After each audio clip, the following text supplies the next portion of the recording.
Hello, hello, hello, and welcome to another Wednesday night talk fishing live stream. Let's just do a couple of checks and make sure that we're live, because this dodgy software sometimes doesn't work properly. So my phone says we're live, my PC says we're live. I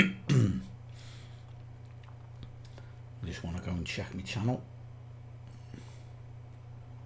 and make sure everything's okay.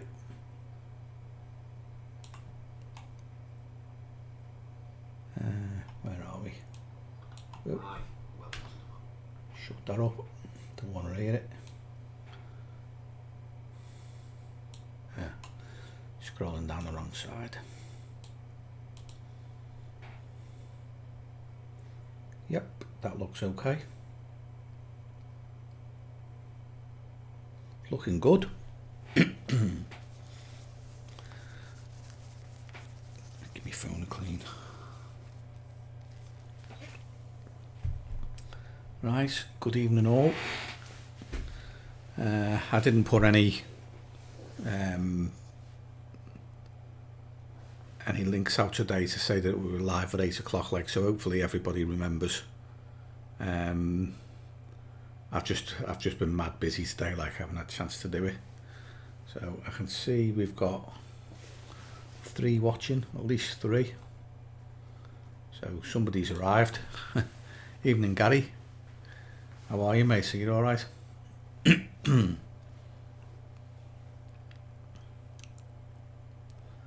Maybe you can get a link to this and pop it out somewhere. Evening, Ian. You okay, mate? I've been up the wall this week. Nothing to do with fishing, just loads going on, my bathroom's getting done. I've got no bath, no shower, no walls, no ceiling in my bathroom at the moment. The whole lot's gone. And it's all going to be, I think he's up to boarding it tomorrow. Boarding it and then plastering it to make it look good. There's loads of stuff in the house. All the bathroom suites there, doors, window frames, all sorts.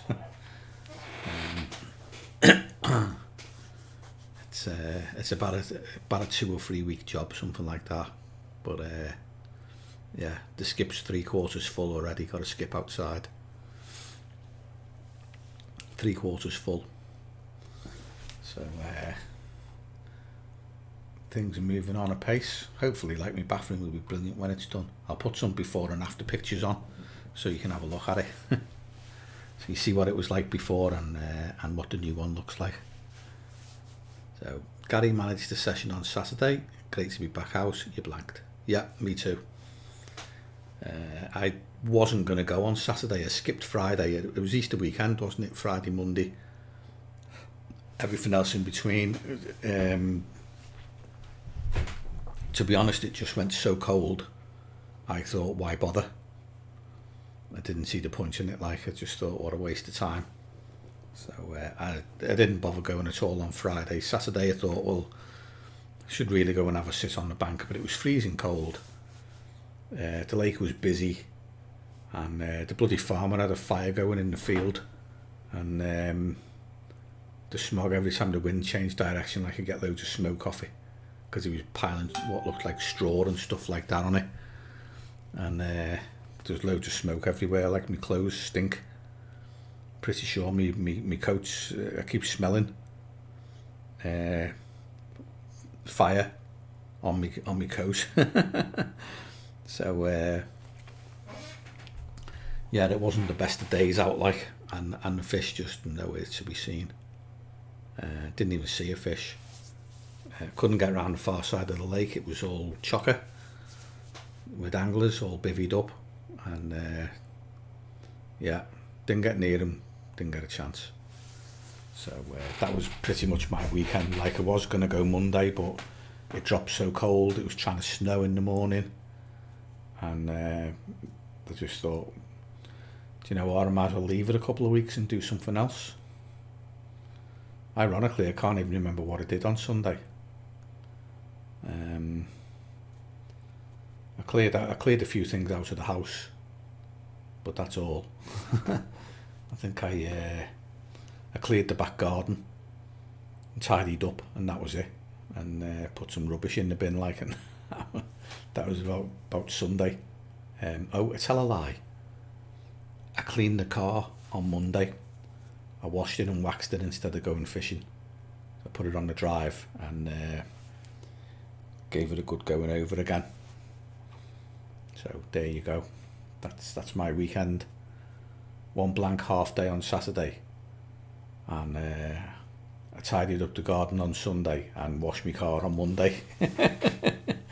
That's not much of a bank holiday weekend, was it? Rig tubing, standard tubing do the job, or do we need tungsten? Standard will do, Gary. I've got both standard and tungsten. I just buy whatever's on the shelf at the time, really. I use leaders as well these days. I never used to use them, but you can splice them nice and thin these days, like, and they're not too bad. So if the water's not got much in the way of snags or weed or anything like that, and it's quite clear, then I'll use a leader. So I've got, I think the Silk Ray, PB product Silk Ray is the one I've got. It works alright, it's okay, like, it keeps your line pinned on the bottom. I particularly like it when I'm fishing slack lines, because once you slacken everything off, like, it hits the deck and it follows the contours of the bottom. But tubing's fine, mate, standard or tungsten. I've used both over the years, can't tell them apart really. Standard rig tubing still sinks. I know tungsten's heavier and it sinks quicker, but at the end of the day, as long as it does sink, I don't really suppose it makes much difference. So I'm happy with either, mate. And in typical Mark Carp fashion, I would say buy the cheapest. Because you want to keep your money in your pocket and not in theirs. That's about it, really. Don't know what else to say. Yeah, either or, mate, is the simple answer. I actually use them both, and I use the leaders as well, like, so. Whatever you think is fit for the job in the first place, and whichever's cheap.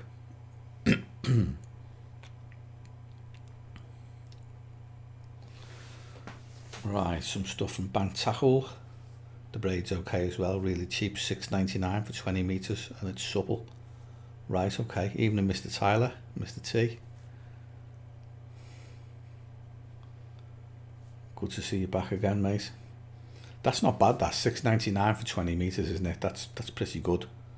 I mean, I use ESP, Sync-Link, and it's that price for like 10 metres. So I think there's only 10 metres on the spools. So it looks cheaper than it is, if you know what I mean. Evening, Rob. Good to see you, mate. Well, $6.99 for 20 metres is cheap as chips, mate. Does the braid sink in the first place, Gary? I'd be interested to know that, if it actually sinks. Is it a sinking braid? Because if it is, I might try it. You know, for $6.99, like, I'd be happy with that, as long as it sinks and it blends in with the bottom, so it's like green or brown and doesn't stand out. I'd be happy to try that. I've not really tried though. I've only got the one item from Bank Tackle at the moment. Like, I know where Will's got quite a bit of their stuff, hasn't he? It's similar to Sync-Link, so yeah, it sinks. Right, okay, yeah, I'll probably give it a try then. For $6.99, it's worth a try, because you know, if it works as well as the ESP stuff, then I'll say that, you know, that's half price. In fact, I think it might be more than half price. How much is ESP stuff these days? Should we have a look? Let's go to Google and see how much ESP Sync-Link is these days, and how much is on the spool as well. ESP Sync link. Hi Starlight UK. Hiya mate, you alright? Oh no, Sync link's quite cheap.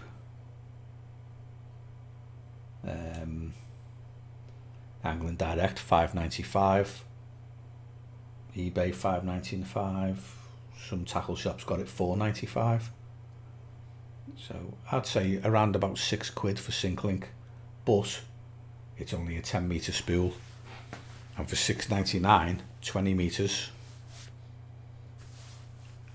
It's not quite half price, is it? But it's not far off. Might try to buy tackle stuff.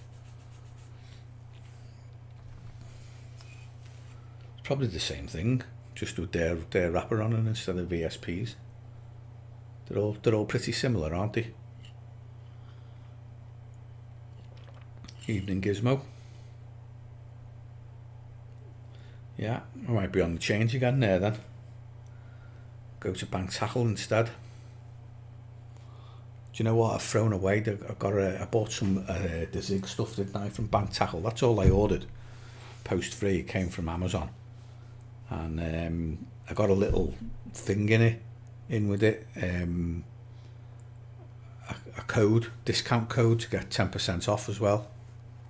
Not that 10% of £6 is very much like, but it was every little helps, as they say, but I've lost it. Oh, don't know where it is. Is it Tackle 10 or Bank 10? Have you got one, have you, Gary? Yeah. The code, yeah. The ESP Sync link, Ian. Yeah.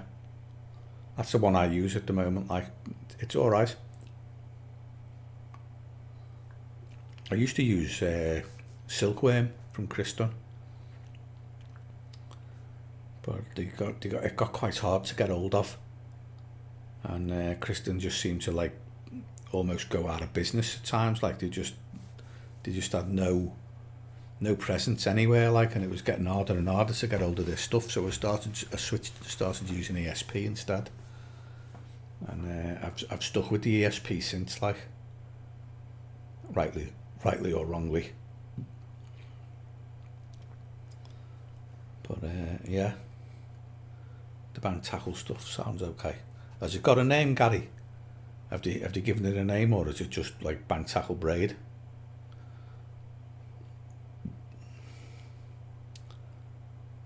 You can pick it up cheap. Where from, mate?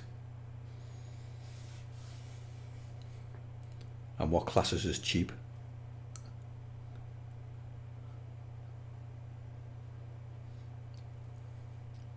I've seen the ESP Sync link for £5 for 10 meters of 20 or 25 pound, £20 for a £5. It's the cheapest I've seen it, but I don't know if there's any postage on that. Like, the rest are all £6. Just wondering where it's coming from, mate.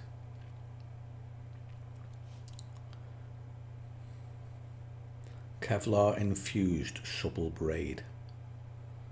Right, okay. Sounds interesting. I might have to go and have a look on their website, like, and see what they've got. I've not really tried the Zig stuff yet. I put a yellow one on while I was still fishing the brickworks. I only used it once. I had a couple of missed bites on it. And that's all so far, like, but you know, it seems to do the business. They certainly had a go at it, like, but I only got to use it the once, literally for about 2 or 3 hours.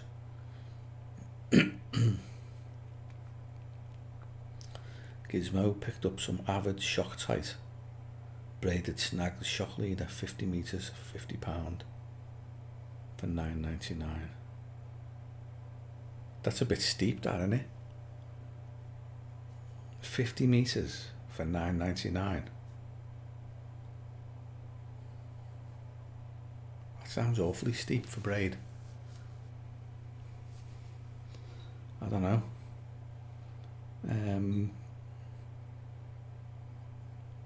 I can't remember what mine is.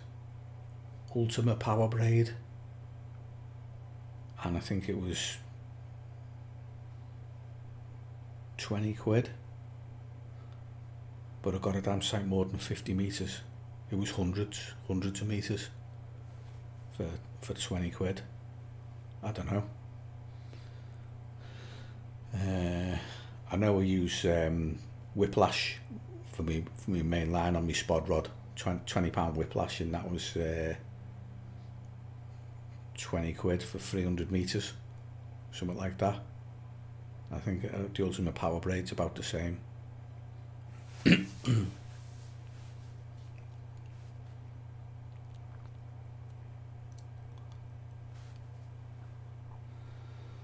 What's that? You're designing Starlight, you're designing power packs with the radio.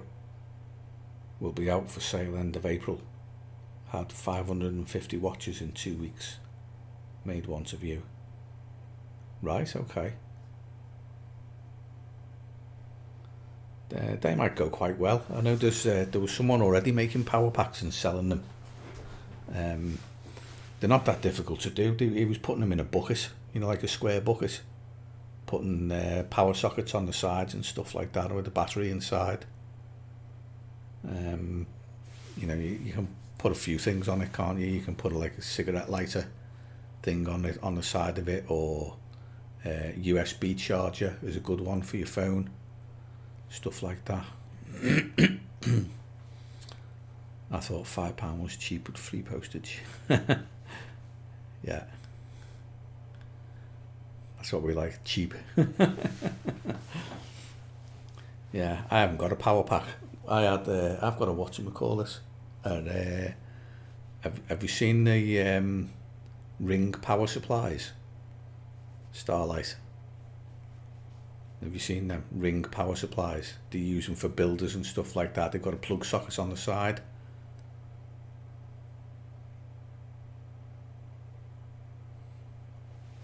In fact, I'll show you one.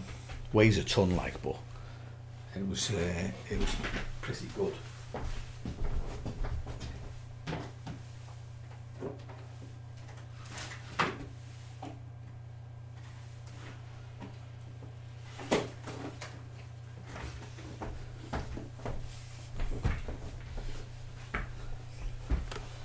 That's my power unit for on the bank.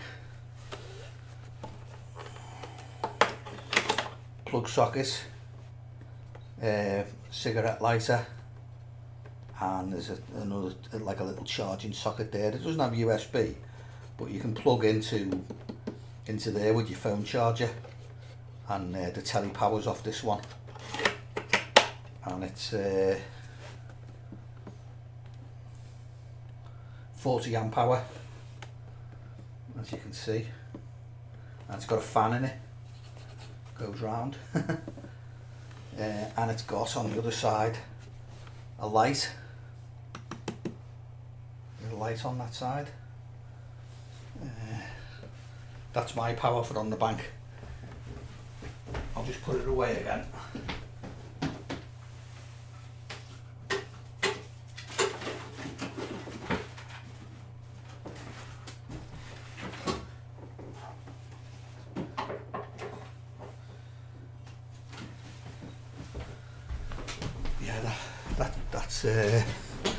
That's my power bank, Ring power supply. That is got some serious grunt. That it'll turn your car over. That's one of the things it's used for, like starting your car when it's when you've got a flat battery. And it powers. I've got a little 10-inch telly, and it'll power it for about 2 or 3 days. And it'll charge your phone, even when it's flat. It'll charge your phone for a week or more. So it's ideal. I think it was 110 120 quid when I bought it. Hasn't been used in ages.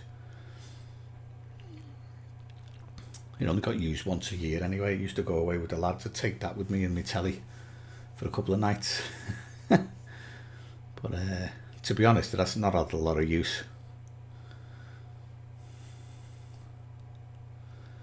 USB ports and doing the same, yeah. A panel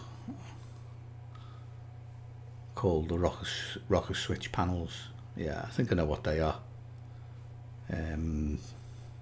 I used to work in the electronics industry. In fact, I studied electronics when I left school. I'm up to OND standard in electronics. Because my other hobby besides this is I'm a radio ham, so I've built radios as well. It's yeah, it's quite straightforward what you're gonna do, and a built-in radio with it as well. Like that shouldn't be too bad. Sounds good, mate. Eggy beggy. What's that mean, mate? Am I lost?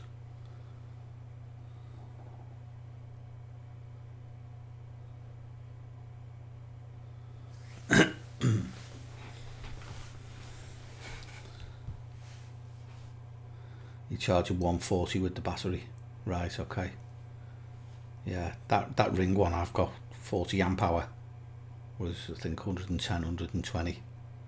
But you know, it's got no built-in radio. It has got a light, obviously, but it's got no built-in radio, and it doesn't look very carpy because it's not green. But apart from that, like, it's pretty good. But yeah, see how many takers you get at 140, mate. I think a lot of people these days, they just want a power bank, don't they, that they can charge their phone with, as long as they can keep their iPod or iPad or whatever it says. It says on the back of my microphone. Does it?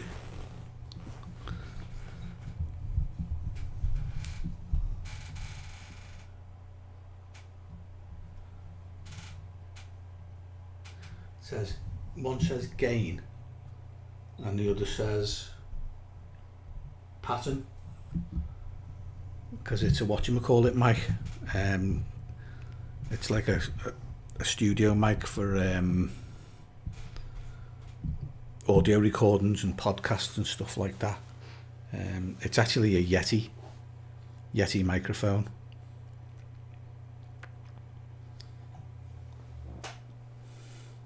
Cracking mic, actually really good quality. You got loads of people after them, right? Okay, good luck with it, mate. I hope you manage to sell a shed load, and I hope you get a decent markup on them as well. Rob picked up an order from AA Baits the weekend. Cheers for the heads up. Decent stuff and pretty cheap. Spent a few quid. What did you get, Rob, if you don't mind me asking? Because they do all sorts in there, as well as the pellets and stuff like that. You know, they do like boilie ingredients and everything. They've got everything you'd ever need if you're a bait roller or anything like that.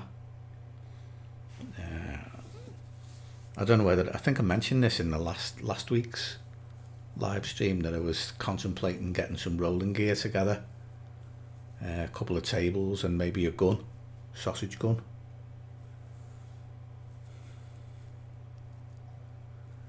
Eggy Beggy Mike. I can't see Eggy Beggy written on the bottom of that.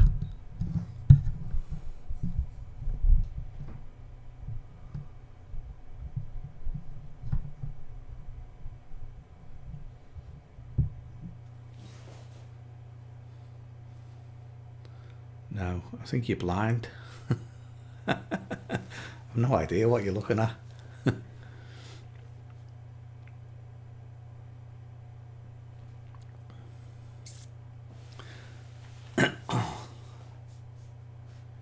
Eggy Beggy X2. It's a Yeti. Trust me, it's a Yeti. I might even have the box for it here somewhere. Let me just have a look.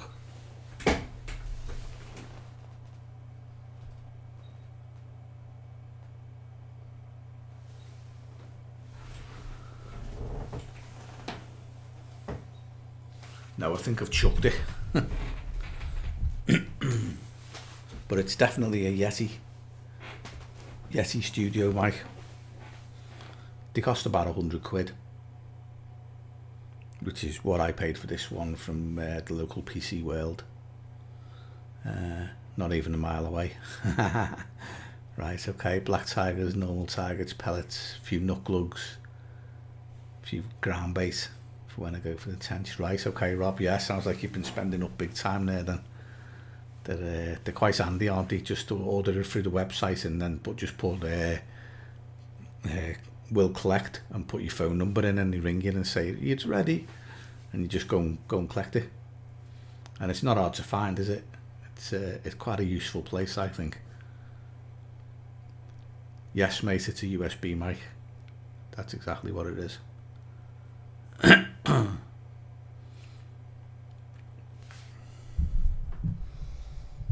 That's what it looks like.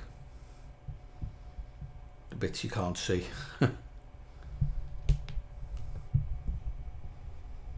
then there's some buttons on the front as well. With I think there's a whatchamacallit headphone jack on it as well, like, so you can listen to it. It's quite smart, and it's got a nice sound.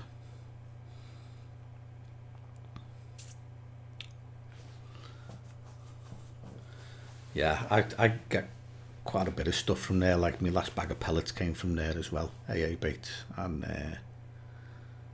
I've had a few other little bits and pieces off them as well. They actually sell boilies. You can buy boilies off them as well as all the ingredients.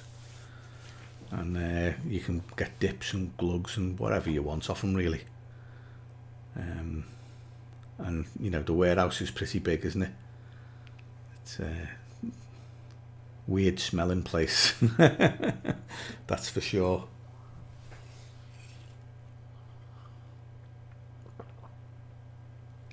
I think I need to finish me brew. I don't want it going cold on me. We lost last night, by the way. 3-1 to Real Madrid.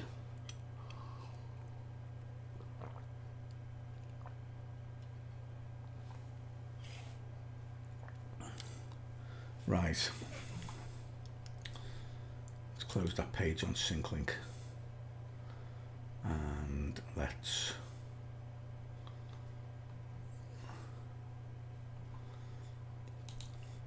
I want to get a link onto Facebook, because I forgot to put anything out. Have a guess, mate. Which do you think I am, red or blue? Yeah.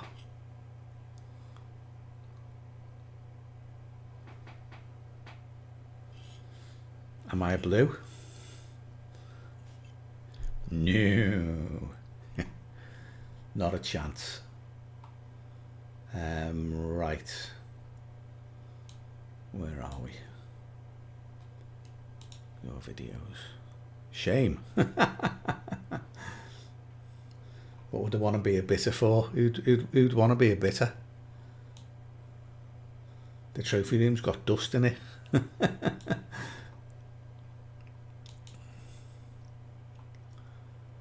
Ah, here we go. Get shareable link.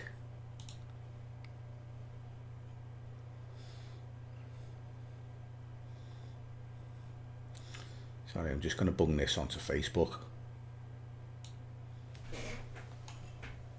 As soon as I can see what I'm doing. It'd help if the camera wasn't in the way.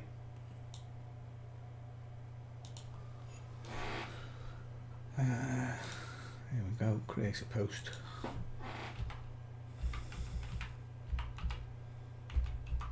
Currently live on YouTube.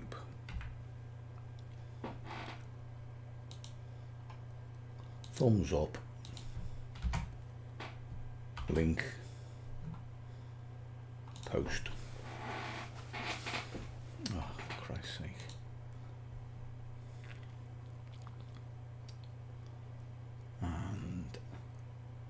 No, we don't want to reach anyone else. There we go. That's got a link on anyway, so at least people will be able to see it. It's I didn't manage to get anything out about this live stream tonight. I've just been so busy with work. Actually worked from the office today. I haven't been at home. First time I set foot in the office since March the 23rd last year, when they sent us home. Is quite weird being back in there, to be honest. Sorry, I've got to answer this like because it's someone from work.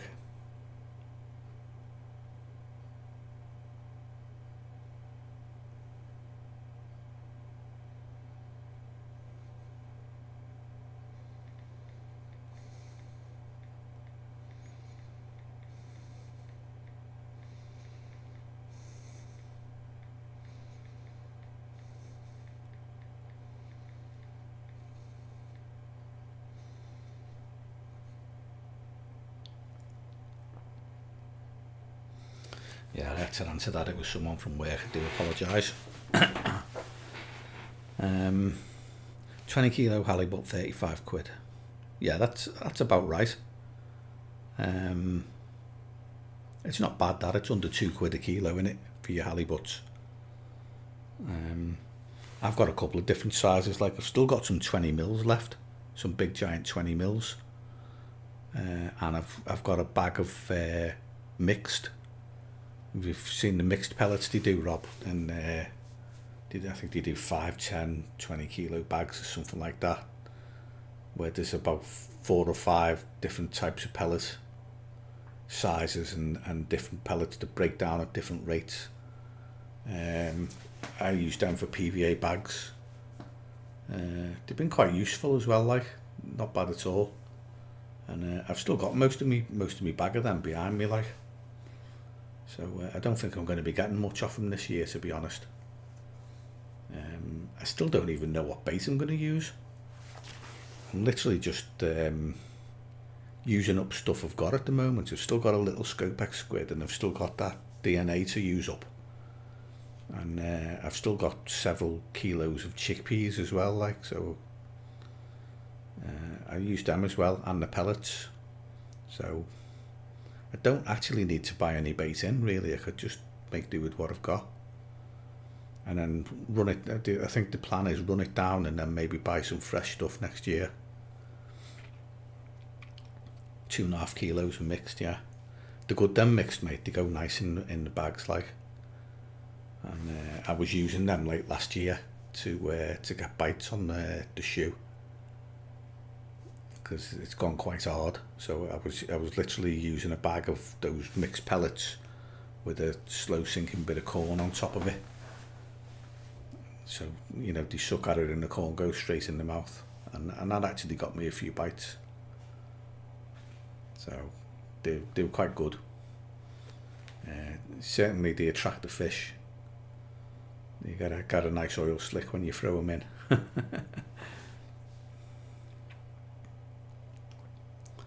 Booked on tomorrow to fish 2 hours whilst dumping some bait in a few spots. I'll put some pellets in. Yeah, well, those little mixed pellets will they'll help clear the weed. If the fish don't, the birds will. And it's not just carp that'll help clear it. It'll be roach and bream as well, like. So I think you're probably better off baiting like that on there, Rob.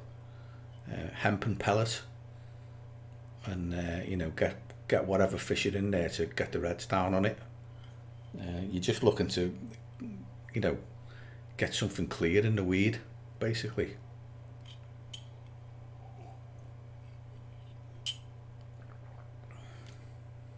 But you can't pre-bait or view.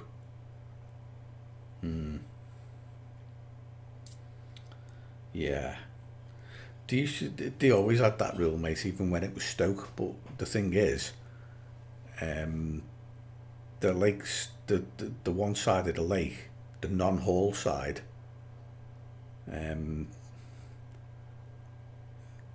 is a public footpath, and you're perfectly entitled to walk along it as often as you want. So they can't stop your access to it. And if you just happen to drop a few baits in, then so be it. Certainly when I fished it under Stoke, I was up there a few weeks before the season opened, because it used to close for the closed season, and I'd be up there like 2 weeks before, putting bait in into likely looking spots. Yeah, it's part of a public walk, public footpath. They can't stop you. It actually says on the road, if you walk past it, if you walk up to the road, past the top pool, back onto the A34, it actually says there's a sign saying public footpath that way, and it's all straight up the side of the lake. So they can't stop you being on there. Really, you're allowed to walk around it. Obviously, you can't go onto the bridge because that's private property. But that far side, away the opposite side to the hall, is it's fair game all the way up, mate. From the chicken run in the top corner by the plug hole right down to the other end, it is public footpath.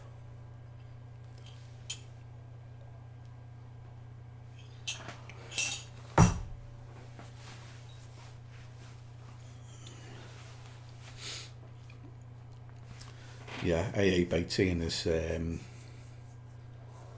it's 2 minutes from my house, mate, by car. It'd take me maybe 5 or 10 to walk it. It is literally round the corner.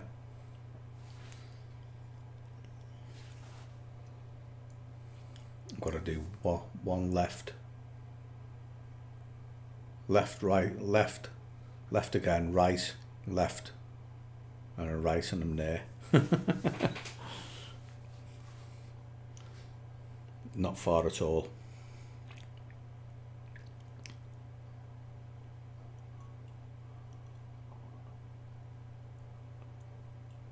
Really? So does that mean you can't get round, Rob? So if you walked, say, past the rhododendrons on the hall side, down towards the waterfall where the top pool is, there's a gate there, or there used to be. You can go through the gate, walk through, cross over the inlet where the water flows from the top pool into the park pool, and then there's another gate you can actually walk right through. Are you telling me you can't walk through now? Syndicate members only. That's ridiculous, that, honest to God. Why have they done that? I don't know. Yeah, that's awkward, really. Especially if you want to go for the walk. If you want to walk both sides of that park pool, and it is advantageous to walk both sides sometimes. You've got to go. You've got to walk down one side and then back to the bridge and then down the other side. It's like you're having to go twice as far. Cross the bridge, go left, only access. That's sad. Yeah. I know they say these things, like they call it progress, don't they? But I just can't help thinking they've gone backwards there. Don't know why they've done that. Some things are best left as they are. Evening, Stu. You all right, mate?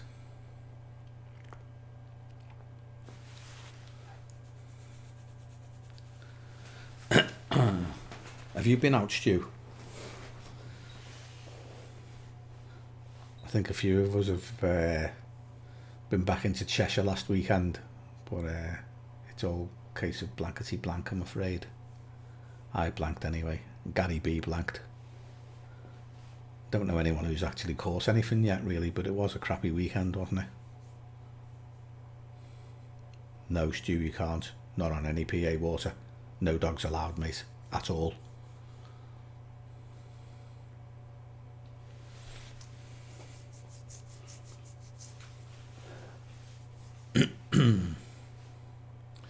That's a big no-no.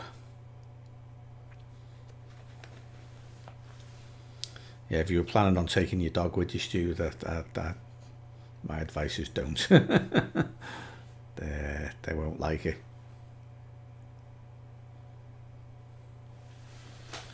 I think it actually says in the rules, no dogs allowed under any circumstances, I think. You get a few people walking their dogs around the lake. Certainly 1 or 2 bailiffs on some waters walk their dogs around the lake.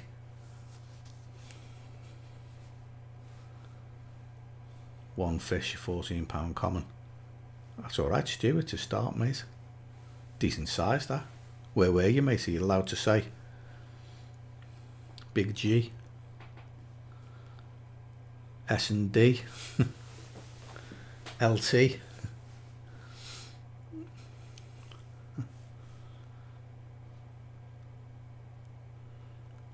Dogs and bait boats are forbidden. The Gestapo will have you. That's right, yeah.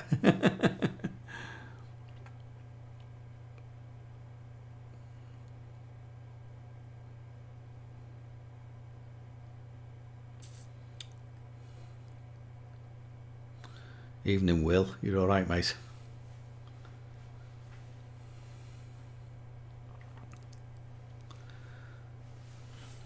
Yeah, Will blanked at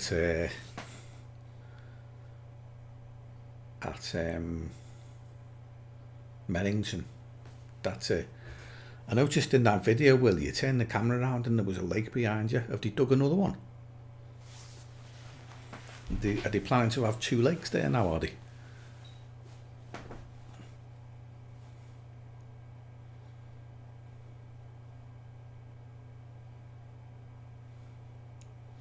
Oh, right, from Syndicate, okay. That's all good, Stu. I thought it was a PA fish, mate. You're first from PA. Unless you've already caught a few from PA, I don't know. I thought you'd just got in.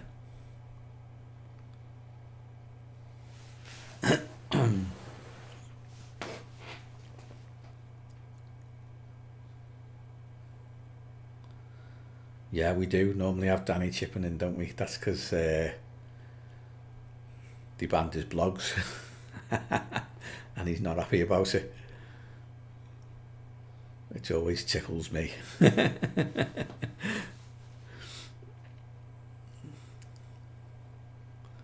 32 and a 28 come out. Yeah, I'd wait till that one warms up, Stu. It's a deep pit, that one. Probably May be the best time, mate. Give it another 3 weeks or so, and start dropping on there at the beginning of May when it's really warmed up. That would be my advice. Fish a few waters that are deep down that neck of the woods, some of the Shropshire meres, and you don't see much coming out of them until May. The good thing is, because they're deep, they slow down slower. So they warm up slower, they slow down slower, so they'll fish right into December before winter kicks in. But yeah, they're definitely, it's a May one, that one.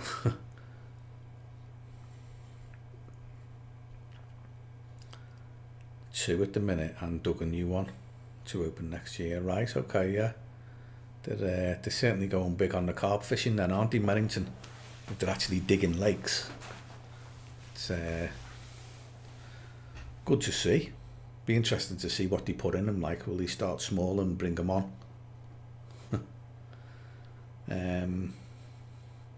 Evening, Carp Jacker. I hope you're all right, mate.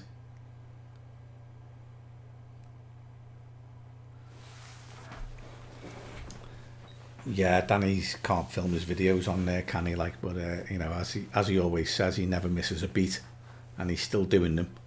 So, you know, he's saying it's had no effect on him, but it effectively, unless he just fishes for himself, like, effectively, he's got to go somewhere else.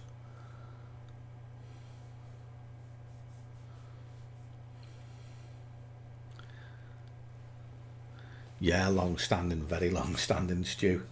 I've been down Cound a few times. Like, I've never really bothered much with it though. I tend to fish the river because they've got a stretch called Cound on the river as well, like, which ace for barbel. Really is one of the best stretches going for numbers of barbel, and it's fantastic fishing. So I tend to go on there rather than on the lake, to be honest. But yeah, it's got some decent fishing count. Depending on how you fish it, you know, you might do all right. I know a few people who've got pretty close to them on that water, and the trouble is now there's a lot of people going on there like who were just like swim hogging. So they'll turn up and they swim and they'll put the baits in. There's no fish anywhere near them, but they just take up space and room and stuff like that. And it can be quite difficult to even find a space sometimes. Sometimes it just gets absolutely rammed. Everybody talking about this alleged 50-pounder, which nobody's seen. No, it's far from easy, mate. I reckon there's about maybe 30 fish in there worth catching, and then maybe 100 little cricketback commons, and it's the cricketbats that get caught most of the time, and the rest of them, like, you know, it's 25 acres, so it's like 100 and odd fish in 25 acres, and it's deep as well, like being so deep as well. It's not a lot of fish, mate, per acre, and with the depth as well, like, it can make it really difficult. Most people blank. You know, a catch is an exception, but there are some decent fish in there. I've seen some decent ones showing. I've actually seen them. You know, they'll show like 100 yards out over 30 foot of water, 35 foot of water. They'll roll or crash out, and yeah, the unknown and the unnamed. I wouldn't say they were unnamed. I think one or two of them have names, but I'm not sure on what they are. There's known fish in there anyway. There's a few known fish in there. Yeah, like Rob, if it was a bit closer, I'd have a crack at it myself. Like, but I think it's 70 miles drive for me to get there, and as a day-only angler, you know, I don't want to be struggling going that kind of distance, like just for 5 or 6 hours. It's just too far. It's bad enough driving into Cheshire, just doing 45 miles for a day. You know, it's an hour's drive there and an hour back, and you get about 6 hours fishing in 8 hours. Well, well, when I say 6 hours fishing, I mean 6 hours at the water, less with your rods in. But, you know, it is what it is. Yeah, well, if you're going for a few days, Stu, 2.5 hours is nothing, is it? You know, if I was doing 2 nights on there, or however many nights you can do, I think it's 48 hours in it. 2.5 hour drive wouldn't bother me in the slightest. But when I've got to be home that night, you know, that kind of drive's just not on, because you've got to do it one way and then the other. So I have to stay closer to home. Yeah, I think they're safe, mate. Locked car park. There's 2 car parks there. One's just off the main road, and the other's like out of sight, out of mind kind of thing. So yeah, the cars are safe. It's in the middle of nowhere, Stu. It's in the countryside. I think there's a couple of houses around the first car park, and the car park that's on the road's just like on a main road. With I think it's just greenery around it and nothing else. It's a nice place. I always thought it was a bit bare-like, but you'd have to remember it was a trout water before we took it on, and they need room, don't they, for the fly casting and stuff like that. So there was never many trees on the bank. But don't know, it's been a few years since I've been there now, like, and I'm sure they've grown a little bit. But yeah, it's a good water stew. Hard, very hard. Probably one of the hardest we've got, but, you know, if you hook the right fish, your quid's in. Some nice tench in there as well. The tench grows to quite a decent size. Not that you'd be interested in them, like, I don't know whether you are or you're not, but there's a few decent tench in there.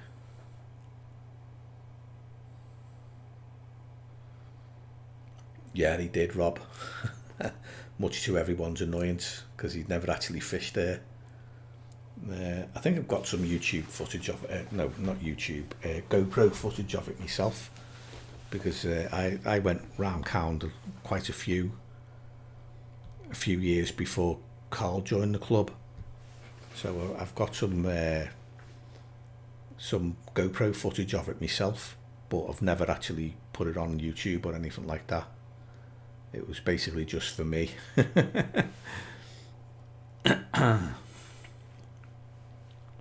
Oh, speak of the devil.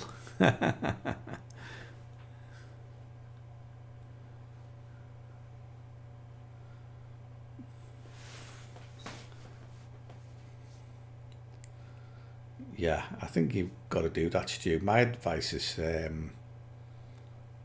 travel light and don't be afraid to fish somewhere that's uncomfortable. If you go for the comfy swims that take a two-man bivvy, you ain't going to catch very much. Go for the swims that are uncomfortable. That makes sense. You know what carp are like. I'm not going to say any more, like, but yeah. Where are we? Yeah, I think he annoyed a lot of people when he put that on the call. You renewed PAS the other week. Right, okay, Danny, yeah. Cracking few days fishing, 2 nights, 2 carp, low stock venue, Silver's bream on poke, free line and bread and maggots. Been busy then, mate, as always.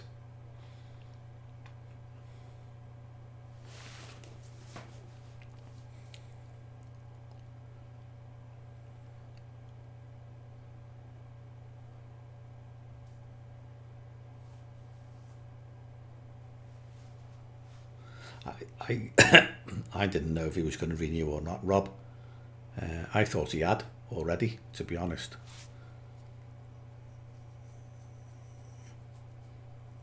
I don't know why he wouldn't renew, really, apart from the fact that you can't make videos on the waters anymore. But that's not a reason to leave. Not with the fishing that's on offer and on the ticket. It would be silly to leave just because you can't make a video. I can't make any, but there's no way I'm dropping mine. I like fishing on their waters. It can be busy sometimes, like, but you can always find a bit of peace and quiet somewhere.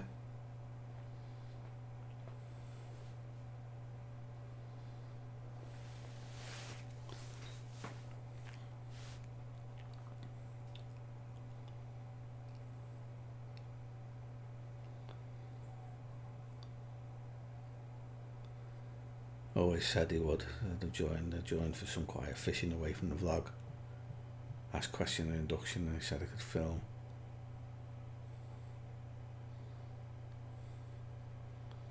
Did a few, but now got a card, I expect. Now got the card I expected when I joined. Or has that not got the card? You've not got the card you expected when you joined, or you have, Danny?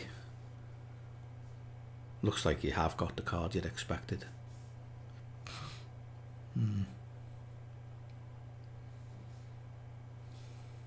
It's always worth staying in, mate. Always. It's good value. Probably one of the best value cards out there, because you get so much for your money.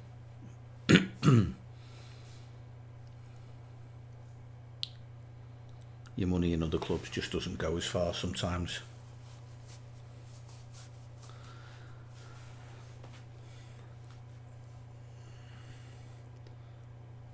Yeah.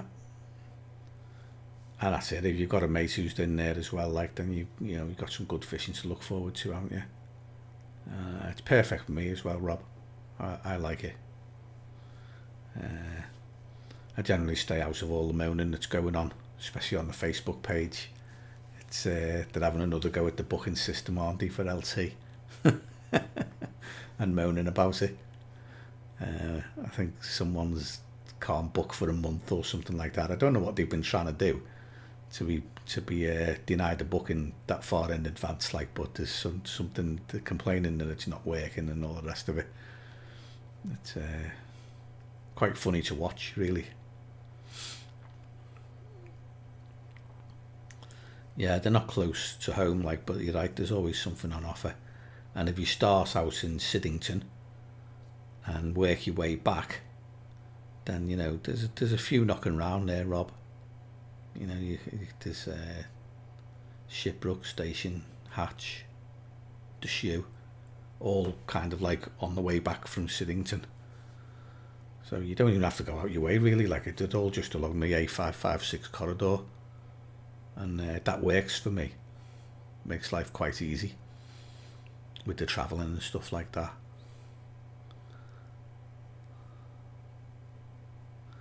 Yeah, it is, Stu, yeah. Yeah. Nice little bit of fiction, that book.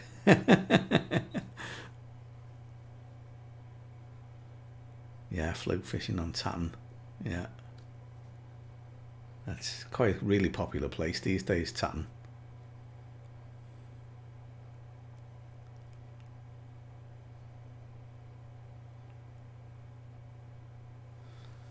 Yeah, sometimes it's good to leave the video camera at home, Danny. I always take mine. I take this, whatchamacallit I've got on here, this Sony camcorder. It's always in my bag, but it never comes out. I sometimes wonder why I carry it, and I wonder if I should ditch it for the weight. But it fits in the palm of your hand. It's so small. So I generally just tend to keep bringing it with me. But it rarely ever gets used these days. I should really start on a new video myself, like, but I just haven't got around to it. I can't at the moment. I keep reminding myself that my house up the road that's getting done up has got everything I need in it. It's got space for fishing tackle, an unused fridge freezer for putting bait in. It's switched off at the moment, not even in use. But I could actually bulk buy my bait, frozen bait, and freeze it down. It's and I can roll bait up there as well, which is quite handy. So there's a lot of stuff I can do up there that I can't down here, because this isn't my house. So yeah. You may actually see some bait rolling videos coming to this channel soon. I've been toying with the idea of getting the stuff back together again, getting a few rolling tables and a sausage gun or something, and maybe make some boilies.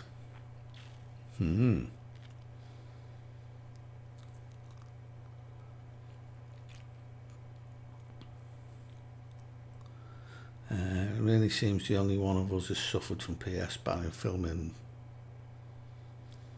and it's not been my channel. No, it's been mine, Danny. I'm the one that suffered from it.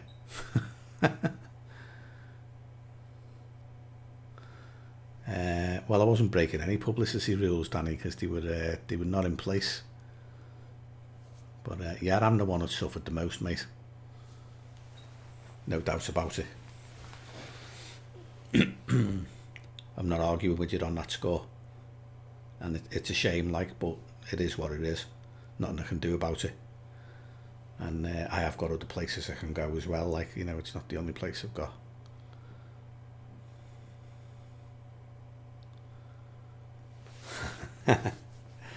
Yeah.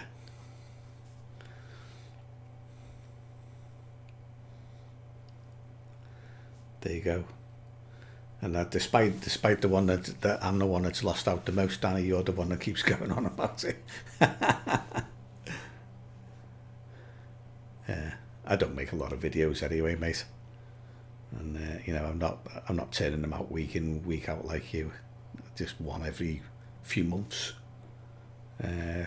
does me. So.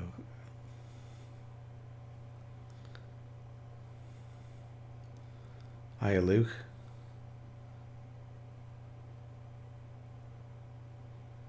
You've had a 2712. Wow. That's not bad. It is a real mic. Do you want me to tap it, Ryan? Yeah. It is a real mic.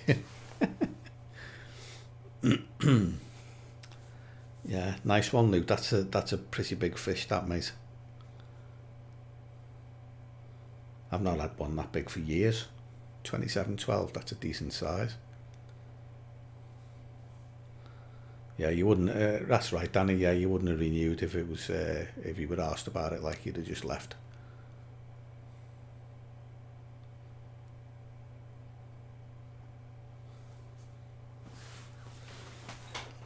What you won't be is blamed. Well, I blame you, Danny. I'll tell you now, straight to your face. I blame you. Before you came along, I had it quite sweet, because I'm under the radar and not as high profile, and you know, I was doing all right, and then you and Carl G came along, and that was the end of it. People moaning about Carl first, and then you going on the ribble. So without you two, I'd still be doing what I was doing. So yeah, from my point of view, mate, it's your fault. Make no mistake. I'm not bothered about it. Like it, like you said, it is what it is. I'll just go somewhere else when I want to do my videos. I can keep turning them out when I want to, but I'm not as motivated to turn them out as you are. So, you know, I don't mind.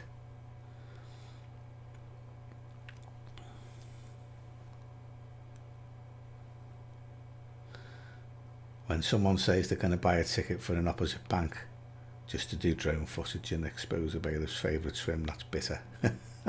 Oh yeah. That is bitter. Yeah. Yeah, watch both Gizmo, that's right, yeah. Bit of fun. Luke on the pole, nice one, mate. 27. You landed a 2712 on the pole. That takes a lot of skill to do that, mate. To get one that big on a pole. I would most people would get snapped up with a fish like that. Yeah, moving on. Fair enough, Danny. Let's move on. Yeah, as you said, you fishing the bailiff peg ruined it for everyone. Yeah, it depends on the people, and the ribble's got some fanatics on it. I know that, and I guess it is the way it is. Like, they won in the end. They managed to put enough pressure on, like, to get them to change the rules. Well, it is what it is, isn't it? Barge pole. Yeah, it takes a lot. It takes a lot to land a carp that big on a pole, Luke. 2712. That's an achievement in itself, mate. Just that one fish, because you know most other anglers would have lost it.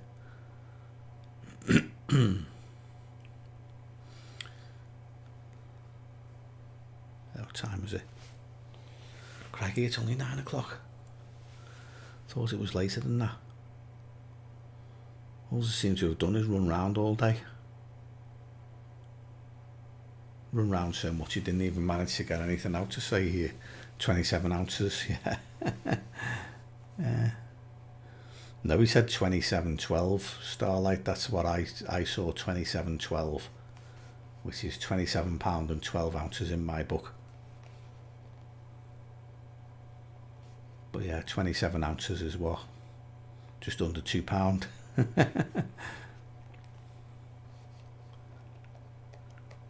What bottom were you using, Luke, for that?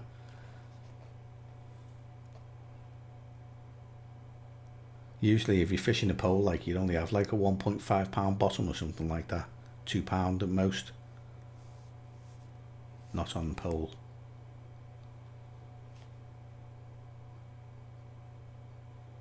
Oh, I don't know. I'm waiting for more details off Luke.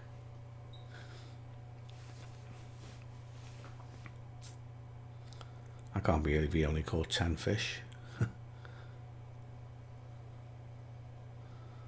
Sharpening hooks. Well, I do it, sharpening my hooks, but I generally tend to just use them straight out the packet gizmo. So I'll take them out the packets as they are, tie them up and use them. But once they're in use, every time I cast out, I will test it to make sure it's still sticky and that it's got a good sharp point on it. And if it's not as sticky as I'd like, or it's gone blunt or whatever, then I'll sharpen it. I'll sharpen it maybe once or twice at tops, and then once it goes unsticky again, I get rid of it and tie a new one. So it just, for me, it just prolongs the life of the hook a little bit. From when the points, you know, quite often your points will get turned over. I'm not a fan of these. You can get hand sharpened hooks, can't you? And they're really, really sharp. But I think they're too much. Because the more you hone the point, the weaker it gets. It does get sharper, but it also gets weaker and breaks easier. So I don't actually see the point in doing it before you've even cast out. You might as well just use the hook that's, you know, chemically sharpened, because it's sharp anyway, and then sharpen it after that rather than keep touching it up. But that's my answer. Basically, I just want to get as long out of my hooks as I can without having to replace them, and I don't want to spend a fortune on them. I certainly don't want to spend £6 or £7 a packet, because I don't think they're worth it. So yeah, I will use a diamond file. I've got a whatchamacallit at the moment, a jag vice and a jag file is what I'm using right now, and I used them after one of my mates showed them to me. He had them, and he stuck his hook in the vice and he sharpened it up, and it come up really nice. And then he took mine. He said, he looked at mine and he said, "Oh my God, are you going to cast that out?" I said, "Yeah, it's sharp enough." And he took it, he took it off me, took my rig off me, put the hook in the vice and sharpened it up for me. He said, "Yeah, that's more like it now." And I must admit, like, it was pin sharp when he'd finished it. I thought, bloody hell, that's not bad. And I caught a fish on it, so of course I thought, well, okay, yeah, go on. I'll reluctantly bow to that one and get myself a jag vice, which I did. I think I've told this story before. And I went into the shop and picked the vice and the file up and a few other bits and pieces. I was expecting them to say 30 quid for everything I had with me, and he said 50. And my eyes nearly popped out of my head. I thought, oh my God. Because, I mean, I picked the jag vice up thinking it was maybe a tenner at the most. And it was £20.50 or £21 for the vice and another tenner for the file. And I was expecting the file to only be a £5. So I was like, "Whoa!" But I put my hand in my pockets and paid for them, like. And I must admit, they are okay. The jag, the vice and the file, like, you can hone them up and bring them up just nice. But I try not to do it too much, like, because I don't want to weaken the point that much, if I can help it.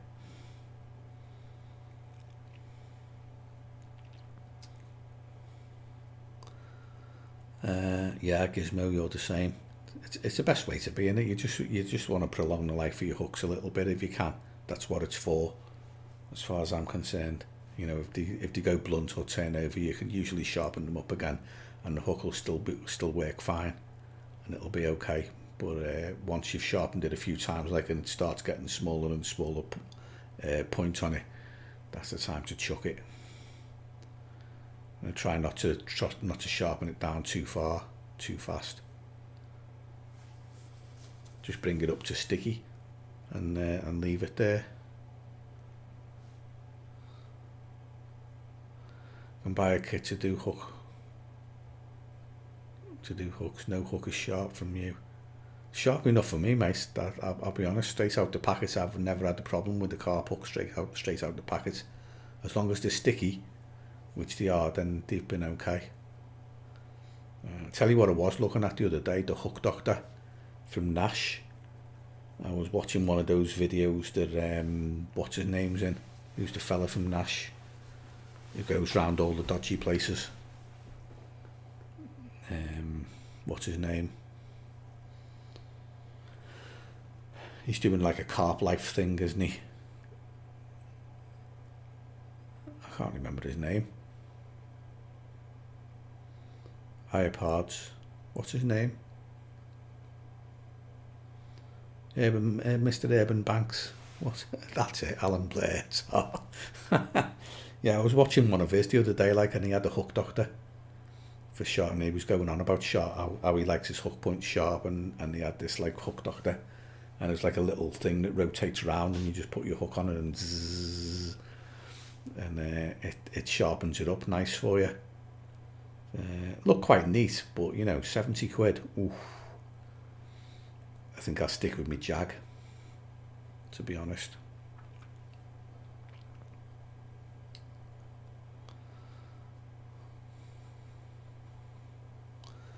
Right, let's see.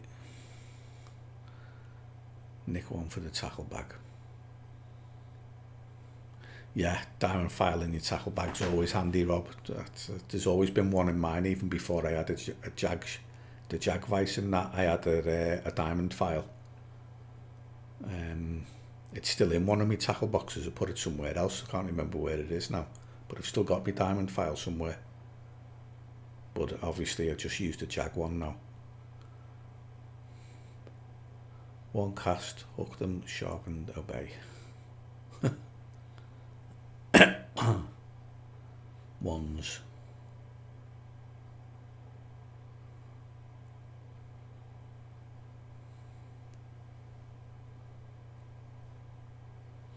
Don't they rust when you take the coating off? Yes, they do. They can do, some of them, certainly.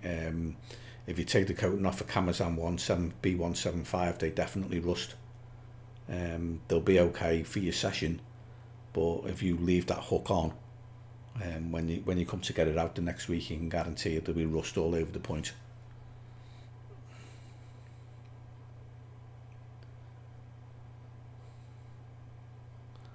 Don't listen to this guy. He owes me money and refuses to pay it back. That's stealing. He's a total fraud. Pay me what you owe me, you jerk. Tit. Who owes you money, mate? Tell us who owes you money.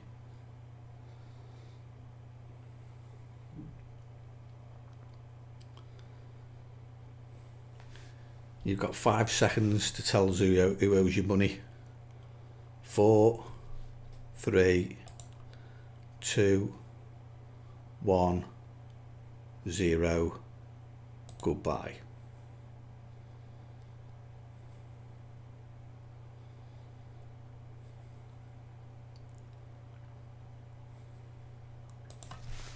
There we go. As he didn't answer. Not bad.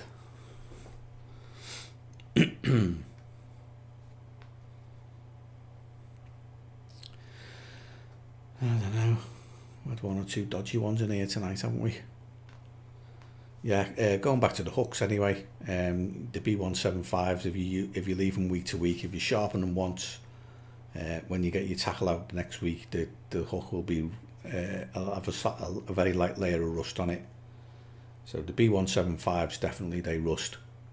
I generally sharpen them once, and then at the end of that session, when I finish with them, I know they're going to be rusty next week, so I'll change them. I think he was talking about Nash. He could have been, actually, yeah. Nash or Alan Blair. Don't know.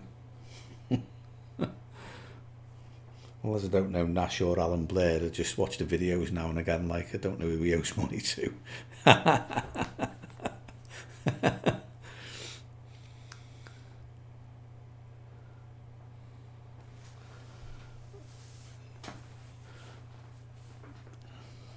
Selby Free Lakes. Right, okay, nice one, Pollard. Yeah, not an easy water by any stretch, Free Lakes, is it? I've only been there a couple of times, and it was over 20 years ago. I had a 2-night session on there, and it was all one lake. I don't know whether it's split up or in one now or whatever, like, but it was all in one. And the only place I could get on was the first lake, Lake 1, and all the fish were in Lake 3.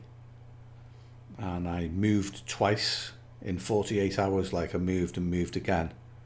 And on, I think it was Sunday afternoon or Sunday morning,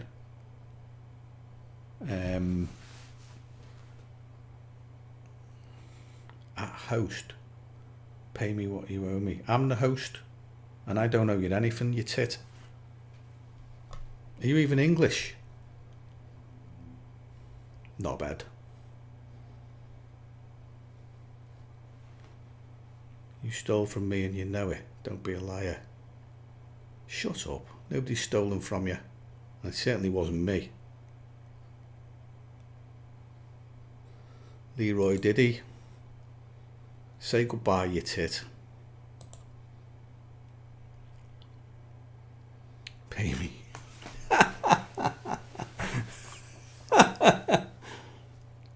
He's a Nigerian prince. He's an ex-Nigerian prince now.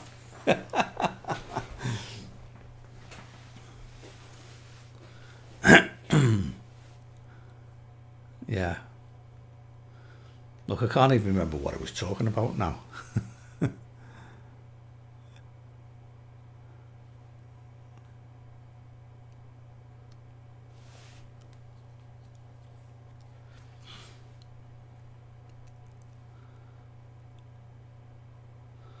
I stuck to the rules the club set. Sorry, who affected it was unbeknown the effect the video was having. Yeah, well, like you said, it is what it is, Danny. You did stick to the rules. It's just that some people who have the ear of the right people didn't like the rules and changed them. And you know, that's the way it goes sometimes, isn't it? It's a big club.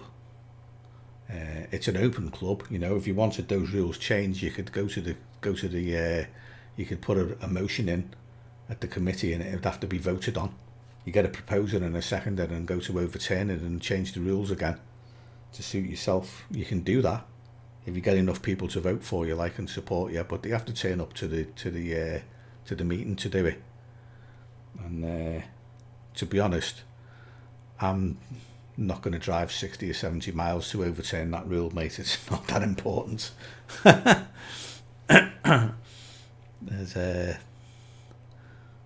is what it is. Easier just go somewhere else. Just, you know, keep life simple. And you know, if they want to moan about it and they've changed the rules, so be it. Who's nicked his grow? Yeah.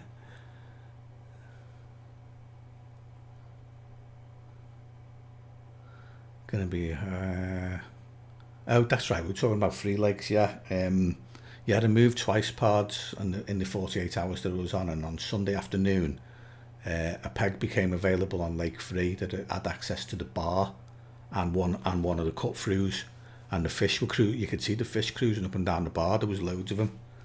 and I think I moved in there in the morning about 10:30, and we were due off about 2 or 3 o'clock in the afternoon. And in the last couple of hours, I nicked a 25.5 out, which was great. And that's been my only experience of free legs. Like, it was so busy, I just thought, you know what, coming all this way to have to fight for a swim like this is just no, there's no point in doing it. So I only really went that time, like, but I had a 25.5 out after the move twice. So yeah, that was my one and only experience of being on free legs.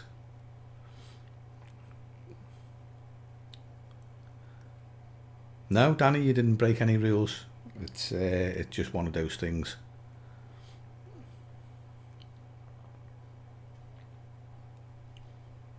Don't worry about it, mate.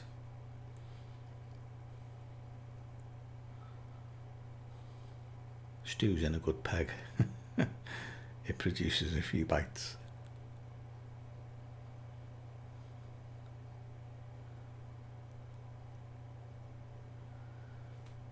Yeah, Stu needs a gilly.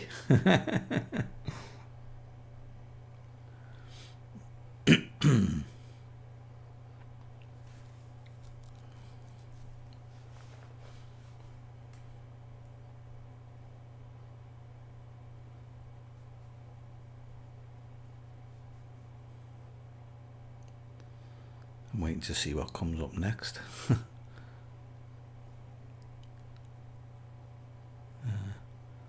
Is free lake somewhere you're going to be fishing a lot, Pards, or are you just like going on a one-off?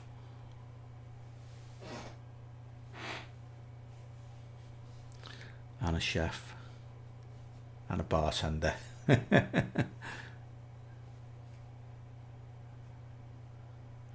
Chief netsman, chief oarsman of this boat on the lake.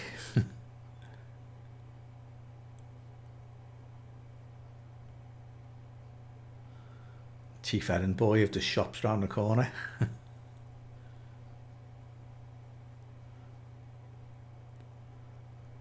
And chief pizza delivery guy if there isn't.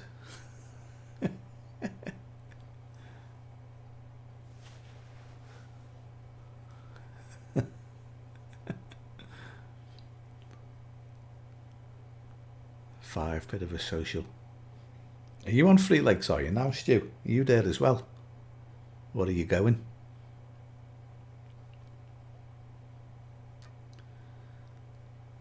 It's a decent venue for the social. Like, I went on the Fishing Warehouse social. Oh, I think it was 2001, something like that. The Fishing Warehouse Forum, Paul Selman's forum. Selman was there as well, and a few of the other lads from the BCSG. We did a social on there in 2001. I didn't catch my fish on that social, but I caught it.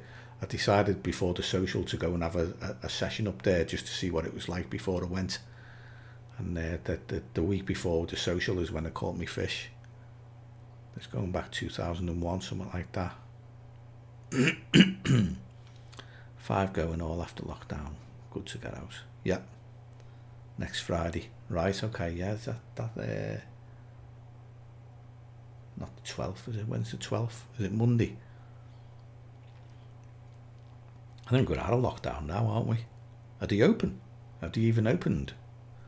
Or have they said the 12th? Because everybody's taking bookings, like, and you know, I know Will popped in before. He hasn't said very much since he popped in, but he was on Merrington for a couple of days as soon as it opened, literally.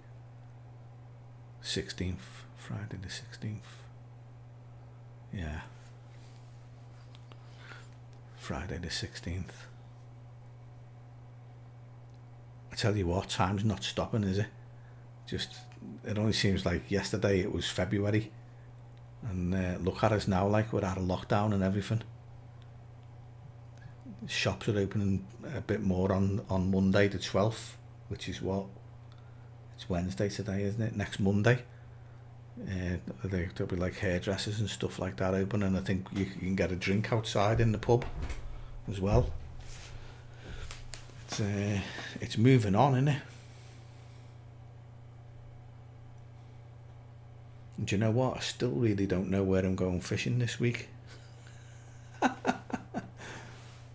Or this year. I still haven't decided on a water really for this year. Yeah, 28th, Will. I'm sure he did. I think some of them, mate, on the quiet hadn't even been closed. There's been loads of rumours like about who's been night fishing and stuff like that in the lockdown. People on private syndicates and stuff like that, you know, which aren't open to the public, have just been quietly going about their business in a normal way. I'm just going through my tax return. How come you're doing your tax return now, Will? It seems strange you're doing your tax return now. Is this from February when you should have got it in at the end of February and you've had to pay £100 fine?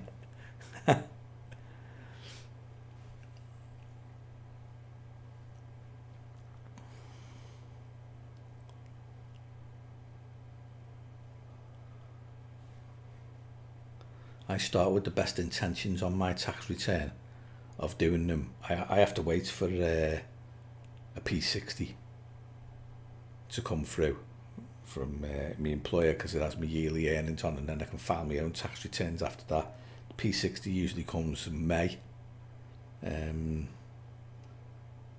After tax year, don't you, at the beginning of June, beginning of April, sorry, and then the P60 comes in May or June, and then after that I can file my own tax return. And I start with the best of intention, thinking I'm going to file it in May, get my P60, get it filed, get it out of the way, and I always end up doing it in January because I just keep putting it off. I can't be arsed, and then I end up getting to the stage where if I don't do it, they're going to fine me. It's been like that for a couple of years now, rinse and repeat every year.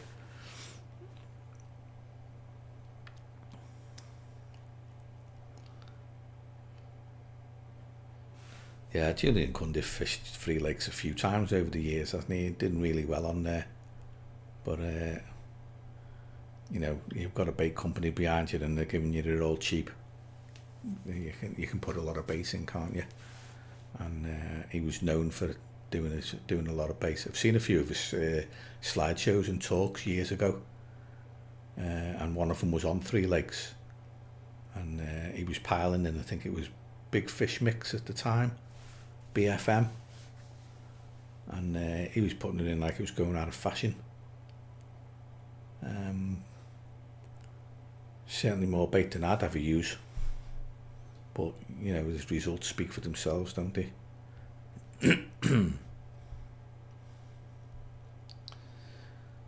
What's the reels you've got, parts that need christening? Tax return starts on the 6th. Oh yeah, it's the 7th of April today, isn't it? Yeah. I never realised that. 7th of April. Right, okay. We started the tax year and I never even knew.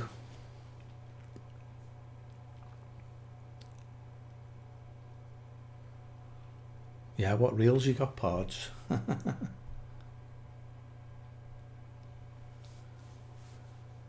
I've only got CI4s now. Everything I own is CI4. Carp fishing wise, apart from me old GT bait runners from the 1990s. Everything's CI4. And I'm never going back to a standard carp reel. Not after using them, they're so light.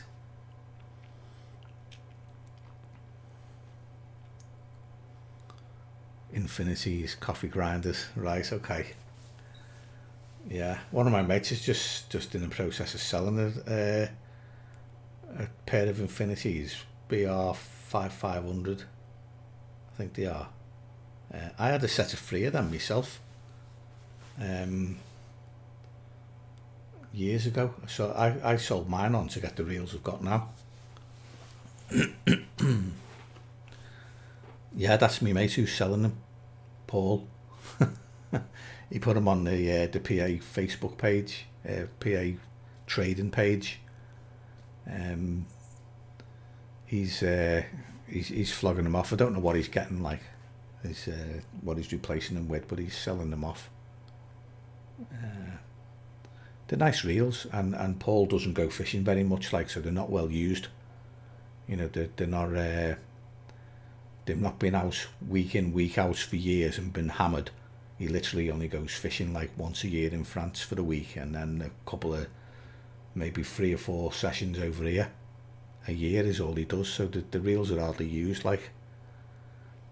So they're a good buy for anybody who wants them. I think Andy pulled out. When you say he nearly bought them, Robbie actually pulled out. He was asking me about them, what they were like. I mean, he knows Paul himself, like, so he knows how often Paul goes fishing, and he knew that they were in good nick. But I think Paul's not bothered, like, because you think he had about 8 people interested in them. He said he had 8 emails in his Facebook inbox all asking about the reels. So although Andy had first refusal on him, like, he's not going to get him.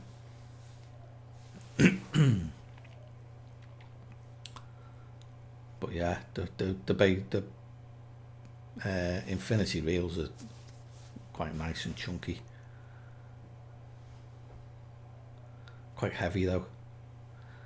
And I definitely preferred the CI4s that I've got now over those infinities. I reckon I knocked about £2 of weight off me hold all when I swapped those reels.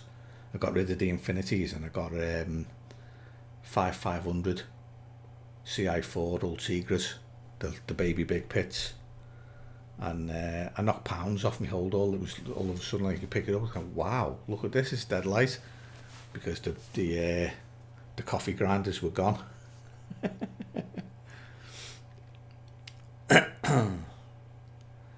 So I've got a set of 500 CI4s, and I've got a set of Power Aeros, the big black ones, and they are CI4s as well.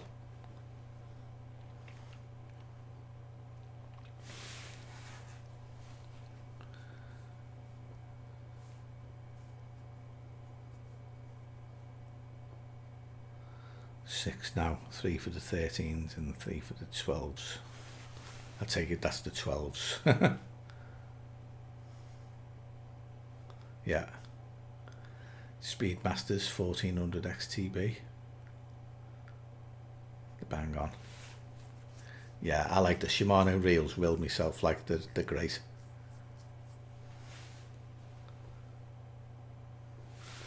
But I tell you what, mate, the CI4, get the CI4 version instead, if you can. Upgrade. They are so much lighter.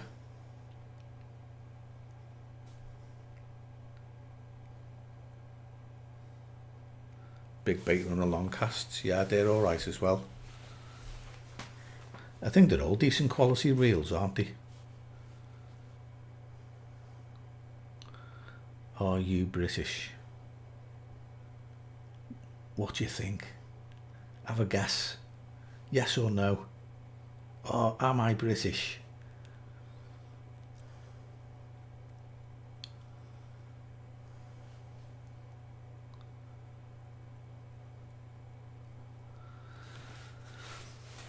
Yeah, a bit heavy though.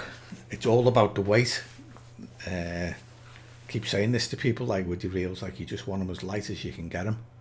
I mean, okay, they sit on a rod pod for, 99% of the time, but when you're packing up and you've got to walk back to the car and you're carrying them, you want them as light as possible.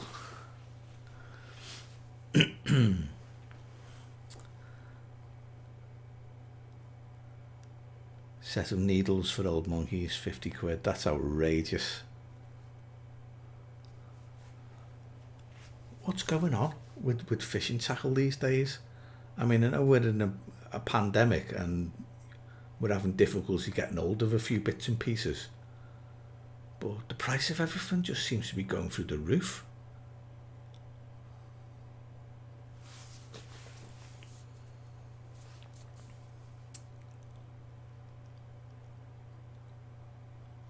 Yeah, good gears for bikes and very good reels. Will says I'm from Punjab.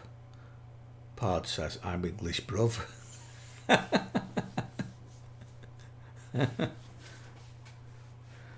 Yeah, and Stu's like me, make good reels as well. They certainly do. Yeah, I'm all Shimano at the moment. So when I went off them for a while, like when I got those Infinity bait runners, that was my first break from Shimano type reels for years. And I had them for a while, like, and they were good, like they were nice and smooth.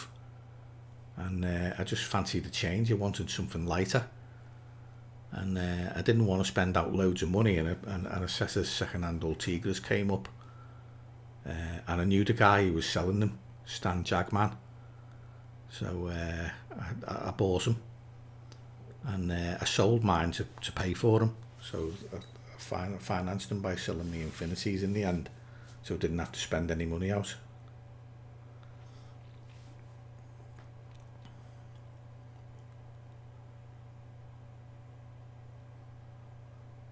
Thoughts on ugly stick rods?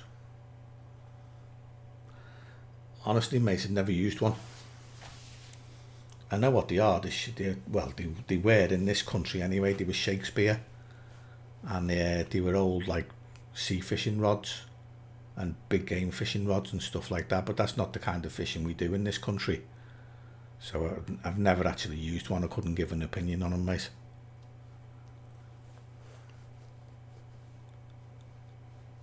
Yeah, Robert did, yeah. The Macmillan Carp shows. I actually bought me Viper Icon from one of them. The auctioned one off with the proceeds going to Macmillan, like, and I got me Viper Icon at one of those shows in Bromborough.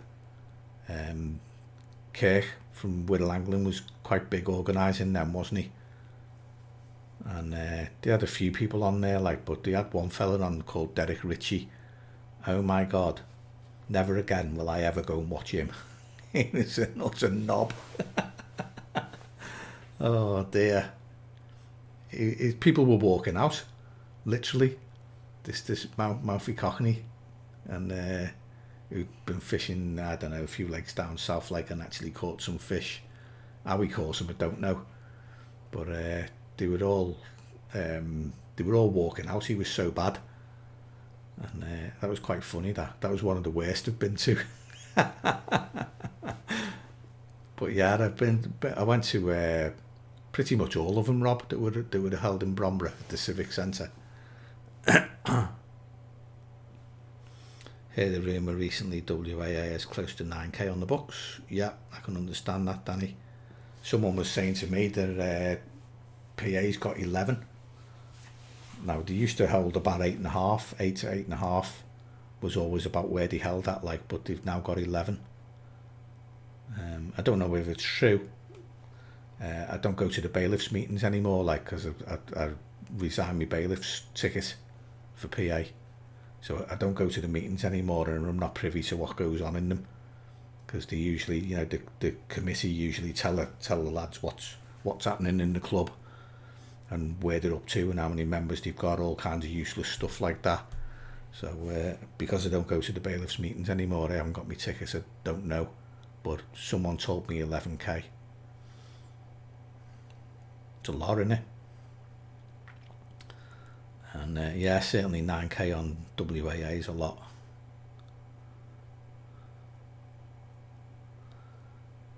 Yeah, well, we have some small rods over here, Mo's Outdoors. We've got, like, we do like ultralight stuff for perch. We don't have bass in our country, like, but we've got perch, and our pike aren't very big either. They generally, you know, don't get much more than a few pounds in a lot of places. Like, we do have some specimen waters, but you know, we do a bit of light lure fishing for perch and pike, and they're pretty much the only predators we've got over here. So we do have light lure rods, We do have some catfish waters as well. I've got access to a few waters that have Wells catfish in, but Wells, you know, European Wells are the only species we have got. We haven't got anything else. We're not exactly blessed in this country. The one good thing we've got is our carp, and we love our carp fishing over here.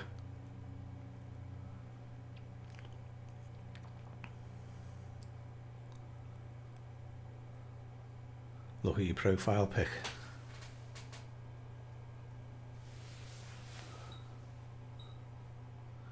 Oh, you want a week's fishing with him? All right, okay, yeah. Get it on with the Don. That's it, yeah. He was awful. People were leaving. I remember Dave Robbo saying to me, like, he said, "We're not having him here again." Dave Robbo was one of the organisers, and he was not happy at all. The people were getting up and walking out because of this clown. Yeah, he was playing like tea making games and stuff like that, and everybody was going, "What's all this about? We didn't come for this." Yeah, what an utter clown he was. Yeah, harder to get on Sandy Way Gizmo. I keep meaning to go and have a look there. I've drawn up a list of waters that I want to fish this year.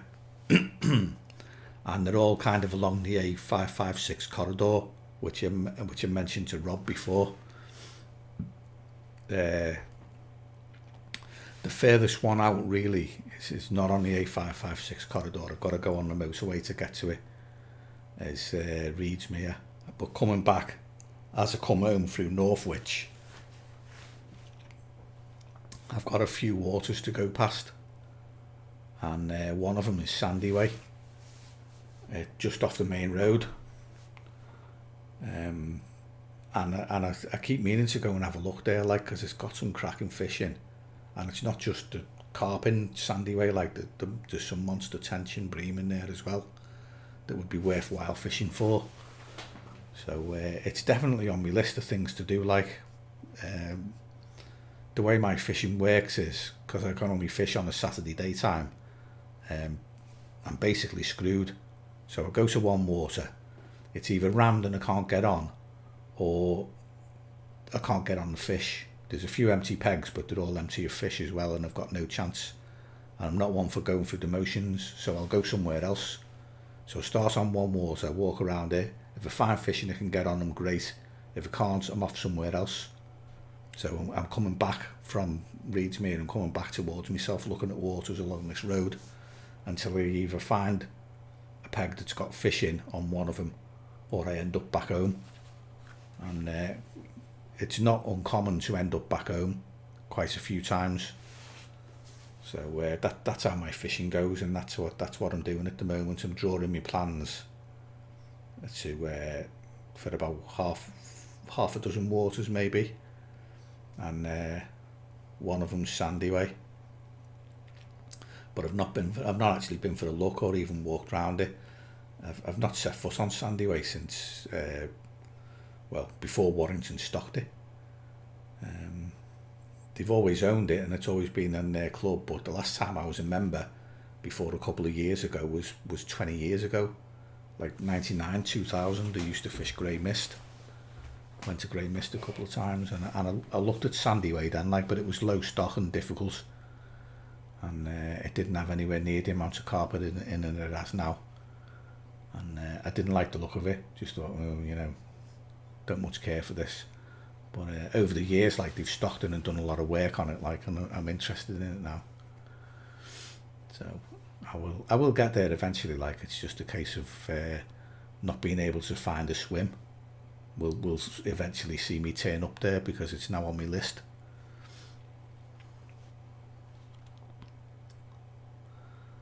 Pen rods that fit in your pocket. Yeah, they're not for me, Will, to be honest. They're not even real, them. Who'd use one of them? Yeah, you noodle them, Stu. Noodle and catfish. Seen that. Seen a few videos on that, like, that's bonkers. as Rob says. Or is that bonkers never again with the Don? That's how I won it. Guess the water in the jug. Yeah, I was there, Rob. I didn't know you'd won it though. Don't think I hung around that long, to be honest. But yeah, that was the worst one. That particular one. They did have a few others, like, and the speakers were always all right, but just that one fella was an idiot. And you wonder how he ever managed to catch anything, because he used to turn up and turn his techno music on, didn't he? Like drum and bass at the as loud as he could on the bank, and then start baiting up. And yeah, what a tool. But yeah, I got my Viper Icon from there, my bait boat. I think they were 400 quid new, and I was sitting there waiting for them, like, just well, is anybody going to offer any more here? And I think the bidding got to about 280. And I thought, oh, that's not bad. So I waited, and just as he was saying going, I went 290, which meant someone would have had to bid 300 to get it, and nobody took it. So I think I got my Viper Icon brand new for 290, which was, as far as I'm concerned, like, it was a good deal. Yeah, it is a shame they stopped doing them shows. Like, they used to have some good ones on. They used to have some in New Brighton as well. Like, I can remember seeing Chris Ball and Terry Hearn in New Brighton years ago. They had some good ones on there as well. They've had a few over the years. Like, I've even been to Warrington to watch a couple that Paul Selman organised. They're always a good night out. And basically you're going for the raffle, aren't you? So you get in there, like, and you know, you pay to get in, like, and then you'd probably pay the same again in raffle tickets. Get 10 or 20 quid's worth of raffle tickets, and if it's your lucky night, then you know you're going to go home with a pile of gear. And I had one or two lucky nights there. Like, I won at what did I win? I think I won a rucksack. Won a JRC 100 litre rucksack, which you used for quite a few years, which is quite good. I got another rucksack as well. It was like a square one that you could sit on, like a seat box. Free Spirit rucksack. I got 80 quid for that. Sold it for 80 quid because it was quite a high end one. Like, I got 80 quid for that off one of my mates. Gave it to him for mates rates. But I got quite a bit, like, quite a few things, just little things like catapults and stuff like that, loads.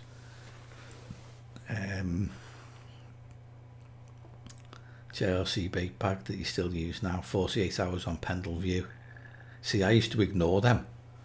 Anywhere there's like 48 hours on anywhere, or, you know, anything like that at all, that was like just going for the session somewhere, I just you should put them back.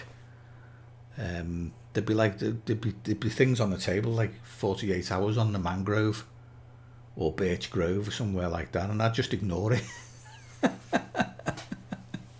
And everybody would be going mad. Oh, I can't believe he left that. What'd you leave that for? So, well, I'm not interested in going there. You know, just because Tim Paisley was writing about it doesn't mean anything. So I'd leave stuff like that on the table. I always wanted the stuff that was, you know, you could take away and carry it away. So it'd be like rods, reels, rucksacks, bivvies, anything like that. Any actual tackle that you could use. I would take that off the table first before the 48 hours somewhere. The 48 hours would be last to go if it was me. They'd still be on the table because they'd waste of flaming time. So I always wanted something to show for it rather than a piece of paper and 2 days at a fishery that I didn't really want to be at. So yeah, I turned over quite a few decent things and left them, and took the whatever decent tackle was there if if your number came out on the raffle. Good times, mate. All good times.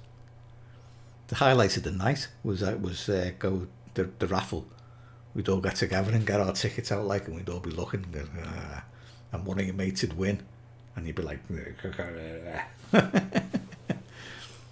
it was great.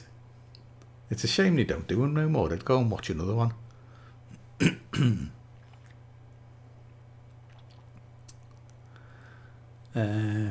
5 grams, that will do me. Might get them reels. Yeah.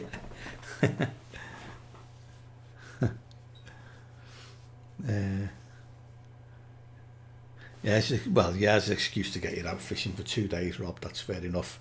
I don't need an excuse, mate. I just go. US full of Asian carp, crest carp. Sad when they kill them. It is, yeah, but they treat them as an invasive species, don't they, pards? We kind of do that to some of them in our country, to be honest. They take zander out of the canals, stuff like that, because they're invasive. They'll electrofish them out, like, and I think they get terminated. They don't want those kind of fish in the waters. They're not native to this country, like, and they upset nature's balance. I'd watch them again in a heartbeat. Yeah, there was good times, mate. Just apart from that one. You'll have to change your profile picture now, Rob. You can't have that anymore. Yeah, you need to up your credibility, mate, and get rid of him.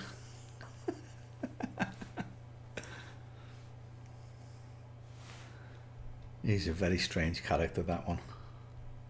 He didn't look at all well either when he came up here. Like it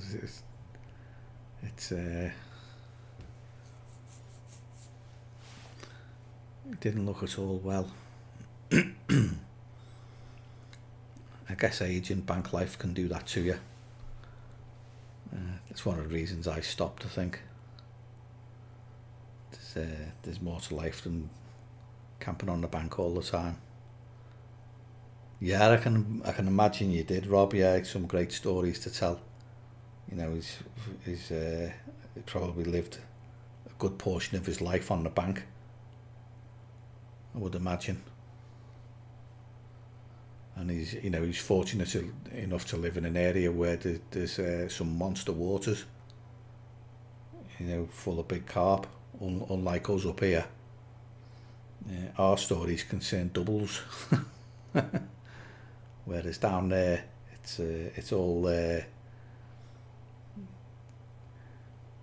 big fish and stroke pulling, isn't it?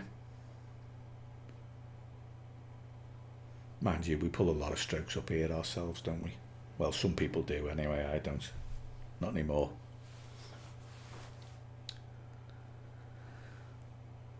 Yeah, right. Anyway, I think we're going to call it a night here, because my battery's about to go. It lasts roughly 2 hours, and it's on 1 bar at the moment. So I ain't got long left. Yeah, the angling shows and the guest speakers gizmos, I've seen loads of them over the years, mate. Some really good. Terry Hearn was great. Chris Ball was brilliant. Chris Ball, who used to work for Carp Talk, the carp historian, he was great. He did a lot of his fishing was like floater fishing and stalking. So he very rarely sat behind 2 rods, like, so I found what he had to say really interesting. He went right into carp behaviour, and looking at how their behaviour changes as they gain confidence and stuff like that. It was really good. Listening to Chris Ball. I don't think he does them anymore. I don't even know if is he retired now. Does he even still fish? Is he even alive? I wouldn't know, because I don't read any magazines. But his was probably one of the best I've seen.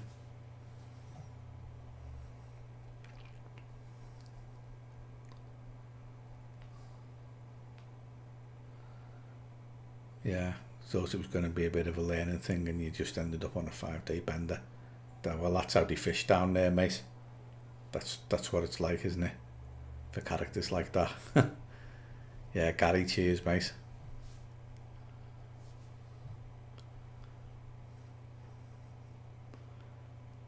Time to do some shopping, Will. Let me guess, you're going on the bank tackle page, aren't you? Yeah, cheers, Stu.